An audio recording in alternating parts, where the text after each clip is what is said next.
Hello there, and welcome to your NEWSMAX Daily for Thursday, June 13th, 2024, the 165th day of the year. We are almost halfway through it. Man, time is flying. Friday Eve, as some people like to call it, and it is the 13th, but since it's not Friday the 13th, nobody really cares that it's the 13th, right? And let me get this right out of the way. Yes, I did say that the Mavericks would be a good bet last night. Anyone that follows sports or bets on sports knows that that game, Game 3, down 2-0 in any playoff in any sport is a solid bet. But the Boston Celtics now have a commanding 3-0 lead on Dallas, beating the Mavericks last night in Game 3 of the NBA Finals in Dallas. The Florida Panthers and Oilers face off in Game 3 of the NHL Stanley Cup Finals tonight. That's in Edmonton, and have you seen that arena? I'm not sure what the name of it is, but the hockey arena in Edmonton is just gorgeous. Florida hoping to do what Boston did and extend its 2-game lead to 3 games in the Stanley Cup tonight.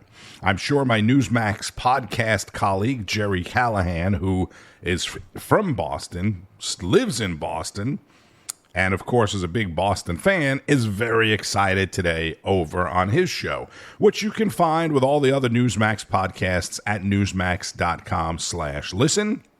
You may be there right now, or wherever you get your podcasts, Apple, Spotify, iHeart, wherever. Check out the Jerry Callahan Show, the Greg Kelly Show, the Rob Carson Show, and, of course, the NEWSMAX Daily. In the headlines, President Biden has already had a busy day at the G7 summit in beautiful southern Italy, or Italy, as some of my old Italian relatives call it. President spent a portion of the day already meeting with guess who? With one of his favorite people, Ukrainian President Vladimir Zelensky, at the G7 in Italy. All day today, you will be seeing video of the world leaders, the G7, lined up on stage. And it's like a game of which one of these is not like the others. Biden's posture, walking, standing, it's just sticking out like a sore thumb now. Vice President Kamala Harris, I told you yesterday, was in Charlotte buying more votes. I'll get to that in a little bit. The U.S. House voted 216 to 207 Wednesday to hold Attorney General Merrick Garland in contempt of Congress for not complying with a subpoena to turn over those audio recordings of President Biden's interview in his classified documents case. Representative David Joyce of Ohio is the only Republican who voted against it. This is House Speaker Mike Johnson, followed by New York Congresswoman Elise Stefanik. We have to defend the Constitution. We have to defend the authority of Congress. We can't allow the Department of Justice, an executive branch agency, to hide information from Congress. It's time for Merrick Garland to stop stonewalling and release the Biden tapes. Democrat Jamie Raskin called it another waste of time. They want to listen to the book on tape in a last-ditch attempt to blame a cabinet member for the spectacular failure of their laughingstock impeachment drive. Attorney General Merrick Garland did release a statement saying that it is deeply disappointing that this House of Representatives has turned a serious congressional authority into a partisan weapon. The committee said it would not prosecute Garland, but Florida Rep. Anna Paulina Luna said she would push for Garland's arrest if the DOJ doesn't follow through on the contempt. Former President Donald Trump is in Washington today for meetings with House and Senate Republicans. That should be interesting. Trump also said it seems like he's been victimized by the fake news again. You may have heard the story from the Washington Post suggesting that Trump would look to push for mandatory military service if he wins back the White House, pointing to some comment from Christopher Miller, who ran the Department of Defense towards the end of Trump's presidency. In a post on Truth Social, Trump said he's never put forth such an idea, and the paper is only looking to hurt his campaign. And so if you hear them talking about Trump wants to make military service mandatory, it's more fake news. Yesterday, I said President Biden going to Italy gave him a chance to distance himself from all that was going on here, right? Meaning his son being convicted, his Juneteenth freeze up, and more bad press, this time from the New York Times. This is NEWSMAX host Jenn Pellegrino. The New York Times, MSNBC, CNN, they aren't suddenly telling the truth about Biden because they believe in true journalism. Well, they're doing it because this decline is no longer deniable. You see it every single day. Let's get into this article right off the top. The New York Times absolutely shreds the lying president. In President Biden's telling, he was a teenage civil rights activist, a former trucker, the first in his family to go to college, and the nephew of a cannibalism victim. All of these claims stretch the truth or are downright false. Ouch. Now listen, you knew this to be true. I knew this to be true. But nobody believed Joe's babbling lies about his trucker days or the legend of his great Uncle Bossy. But sometimes the truth hurts to read, especially when it comes from a trusted friend like the New York Times. At least that's how I would imagine the feeling is inside the White House right now. The article goes on to address one of Joe's most repeated tales, his tireless devotion to the civil rights movement. For decades, Mr. Biden has occasionally suggested that he played a greater role in the civil rights movement than he actually did. There's no evidence that he was ever arrested. Again, we all knew that this was a lie. The civil rights movement was a transformative time in our nation's history, one with plenty of coverage. Joe's tall tales have all been debunked, not only by us here at Newsmax, but by pretty much any outlet with internet access. Folks, old Joe was never the civil rights activist that he claims to be, and his elaborate history of racist remarks should tell you just that. Unlike the African-American community, with notable exceptions, the Latino community is an incredibly diverse community. Mainstream African-American, who is articulate and bright and clean and a nice-looking guy. Poor kids are just as bright and just as talented as white kids. Let the big banks once again write their own rules. Unchain Wall Street. They're going to put you all back in chains. If you have a problem figuring out whether you're for me or Trump, and you ain't black. Awful, you ain't black. Yeah, I totally believe that guy was the voice of the civil rights movement. But let's get back to this article. In the interest of time, I'm going to fly through these next few lies. The left-wing media somehow let these all slide when Joe was on the campaign trail in 2020. Stories of little lunchbox Joe, the middle-class kid from Scranton, the first in his family to go to college, the guy who used to drive an 18-wheeler and never sniffed $400,000 in income. Lie, lie, and lie. Folks, I'd love to sit here and go through every lie that this article debunked, but we only have an hour together. It's time to jump right into some of Joe's best, starting with the legendary Uncle Bossy. And my uncle, they called him Ambrose, they called him Bozy. My Uncle Bozy was a hell of an athlete, they tell me, when he was a kid. And he became an Army Air Corps before the Air Force came along. He flew those single-engine planes as reconnaissance over war zones. He got shot down in New Guinea, and they never found the body because there were a lot of cannibals for real in that part of New Guinea. Well, of course, none of that is true. The New York Times points out that Joe's absurd cannibal claims are not supported by military records or anthropologists or literally anyone else. That's NEWSMAX host Jenn Pellegrino. Former news anchor and Arizona Senate candidate Kari Lake continued the conversation on Greg Kelly Reports. Look, they're coming after you hard. They're throwing everything they can at you.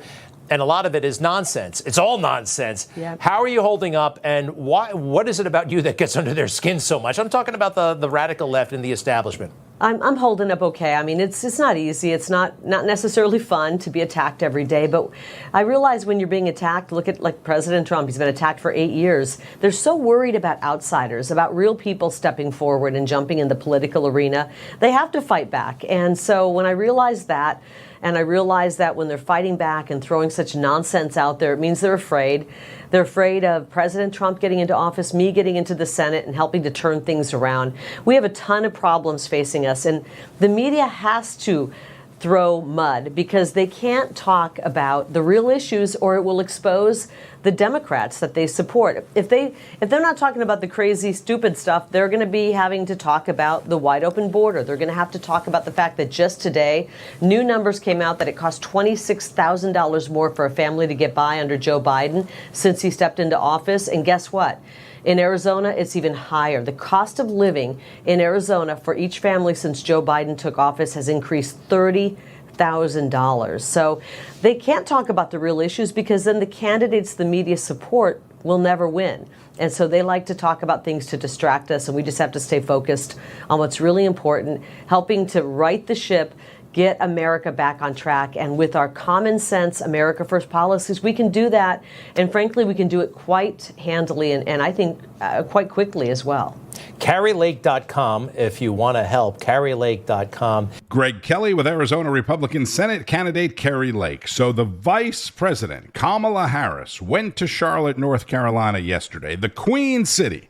As I had discussed yesterday, she spoke at an Economic Opportunity for All event. Keywords for all. Harris announced $25,000 payments to minorities for a down payment on a home and $400 a month payments to those minorities to help pay the mortgage. And no, not one reporter, as far as I know, asked the border czar anything about the border. Even as we learned 8 suspected terrorists, illegal migrants, were arrested in multiple states. This is Wisconsin Senator Ron Johnson on Newsmax. 8 suspected terrorists with links to ISIS. They're arrested in L.A., Philadelphia, and New York. We've had a wide open border. We've heard Christopher Wray say, that we're at a heightened terror threat here. These folks got in illegally, but then there's a report that they were vetted. There's clearly a very, very concerning report here, but I honestly am more concerned how we seem to not be on the defensive here. It's almost as if they know that, something's going to happen. How could something bad not happen with the number of folks who have come across our border under Joe Biden's policy? Well, again, this is just the tip of the iceberg. Obviously, President Biden and his Democrat colleagues in Congress, their open border policy is a clear and present danger to this country. They'll say they're vetting these people. There is no way you can vet millions of people. And let's face it, you don't exactly have great records in terms of criminality from some of these countries that are adversarial to America. So there's no way you can vet these people. You certainly can't vet the close to 2 million gotaways. We have no idea who those people are. And the vast majority of the 6 or 7 million people that have come across, been encountered, processed, and dispersed efficiently. And again, that's how the Biden administration describes their successful handling this problem, is they've become more efficient at encountering, processing, dispersing illegal immigrants that have no valid asylum claims. So again, this is a catastrophe for this nation. We're going to be seeing the ramifications of this open border policy for decades. And these terrorists, I think, are just only the tip of the iceberg of people that have come to this country by that open border policy that want to cause great harm to this country. Wisconsin Senator Ron Johnson on Newsline with Bianca De La Garza. Let me go back to Monday for a moment, and this is why you have to listen every day. On Monday's Daily, I told you about the Russian flotilla cruising down the U.S. coast to Cuba, getting within 35 miles of the Florida coast for what the Pentagon called a routine visit. I said I didn't like it. I was concerned about it. Well, Greta Van Susteren is also concerned about it and spoke with former National Security Advisor John Bolton. Cuba is saying that this arrival of Russian vessels is standard practice from countries friendly to Havana.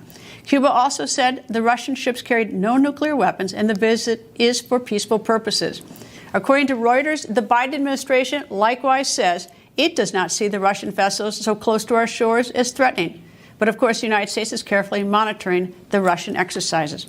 Former U.S. National Security Advisor and former Ambassador to the United Nations, John Bolton, joins me. Good evening, sir. And Putin putting these Russian vessels in Cuba, it's obnoxious, dangerous, potentially provocative.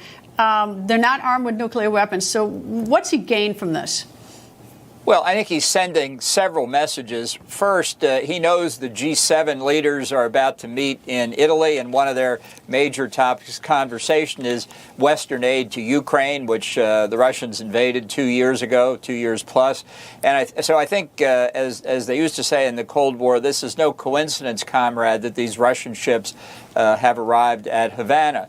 And you rightly started with the history of the Cuban Missile Crisis. One of the key elements under which that crisis was ended in the agreement between Kennedy and Khrushchev was that the Russians, the Soviets then, would pull out all offensive missiles and offensive capabilities and would not again base such capabilities in Cuba. Now, they've tested that on several occasions since then, including 8 years later, again in the middle of a U.S. election in the fall of 1970, by putting a naval base together for submarines in Cuba at a place called Cienfuegos.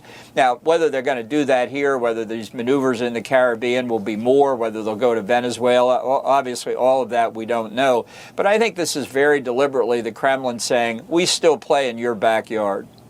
But the irony of it is, look, I get what's going on in the world and everything, and I know this is serious, but the idea to spend the money and the time and to rattle the cage or saber rattle against the United States to send these vessels over there, they're not armed with nuclear weapons. It's meant to sort of poke a stick in the eye of the United States. I mean, the idea that that time is wasted on that and the money is wasted on that, it's just at some point you'd think somebody would say enough is enough.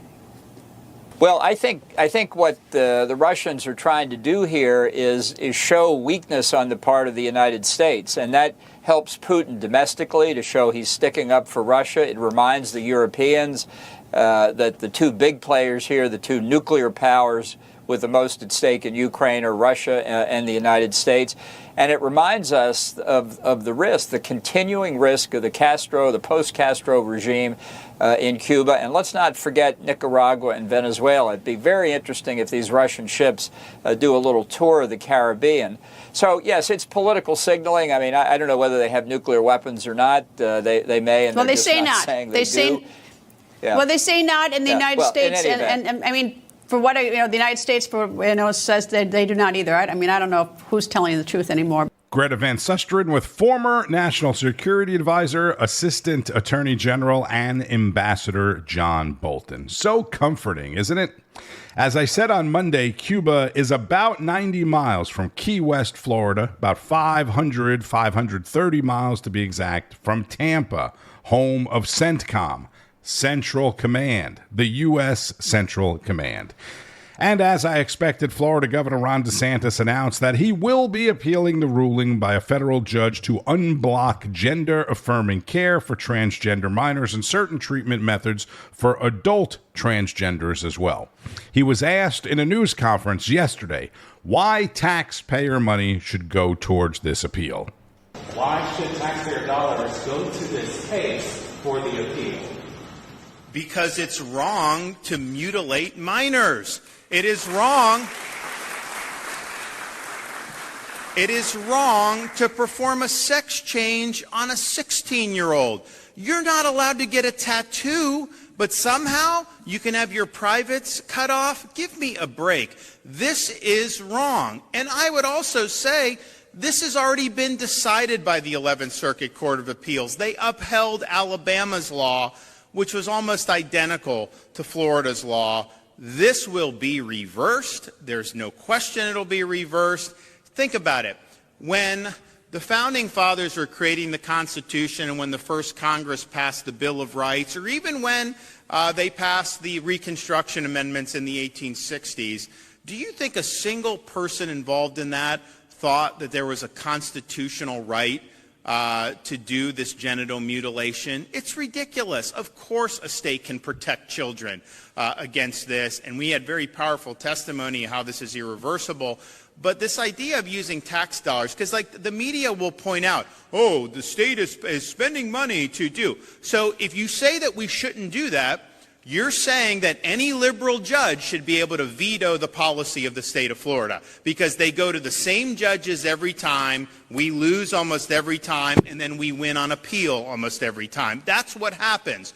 So if you're not willing to defend Florida's duly enacted statutes against liberal jurisprudence, then you're basically saying the people of Florida shouldn't govern themselves and that we should just turn over our destiny to some trial judge somewhere. That I refuse to do. We are going to stand up for duly enacted statutes. We're going to stand up for protecting the innocence of these kids. But I would say it goes beyond that, because what this is doing, when they're doing a sex change on a teenager, there's a lot of people that want to make money off that. Consequences be damned. They're lining their pockets and they could care less about what's going to happen to that teenager when they become 25, which many regret and have big-time problems as a result of that. Florida Governor Ron DeSantis in a news conference yesterday. The judge, Robert Hinkle, called the law blocking gender-affirming care and puberty blockers for minors unconstitutional.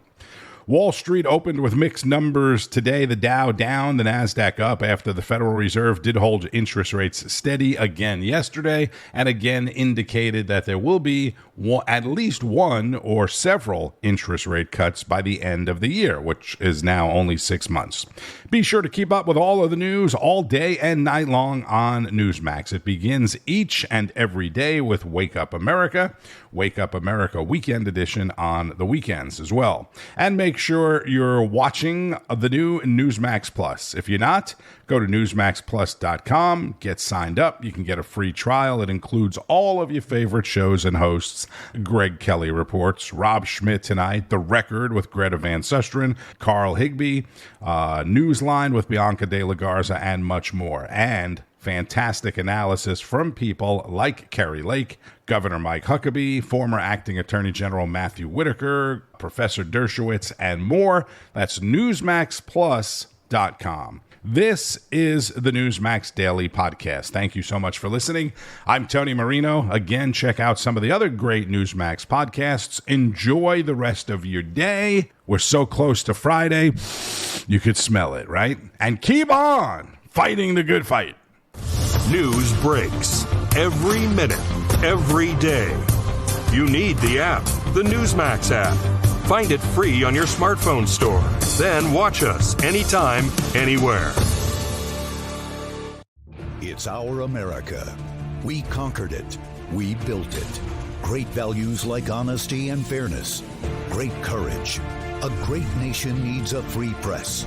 Newsmax is it. 30 million Americans regularly go to Newsmax when they really need to know. They watch Newsmax TV at home. On the free Newsmax app, they go to newsmax.com. Start today. Newsmax is real news for real people.